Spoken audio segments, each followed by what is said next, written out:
உன் கிரியைகளை அறிந்திருக்கிறேன். உனக்கு கொஞ்சம் பலன் இருந்தும் நீ என் நாமத்தை மறுதலியாமல் என் வசனத்தை கை கொண்டபடியினாலே இதோ திறந்த வாசலை உனக்கு முன்பாக வைத்திருக்கிறேன், அதை ஒருவனும் பூட்டமாட்டான். நான் கட்டினதையே நான் இடிக்கிறேன், நான் நாட்டினதையே நான் பிடுங்குகிறேன். இந்த முழு தேசத்துக்கும் இப்படியே நடக்கும். மாம்சமெல்லாம் புல்லை போலவும் மனுஷருடைய மகிமையெல்லாம் புல்லின் பூவை போலவும் இருக்கிறது.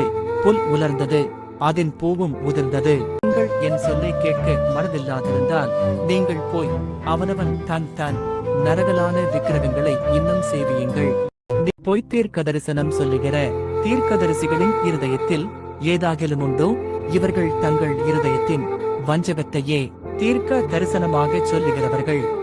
இருதயத்தோடும் என்னை தேடினீர்களானால் என்னை தேடுகையில் கண்டுபிடித்தீர்கள், நான் உங்களுக்கு காணப்படுவேன். அவிசுவாசியான புருஷன் தன் மனைவியால் பரிசுத்தமாக்கப்படுகிறான், அவிசுவாசியான மனைவியும் தன் புருஷனால் பரிசுத்தமாக்கப்படுகிறாள். இல்லாவிட்டால் உங்கள் பிள்ளைகள் அசுத்தமாயிருக்குமே, இப்பொழுதோ அவைகள் பரிசுத்தமாயிருக்கின்றன.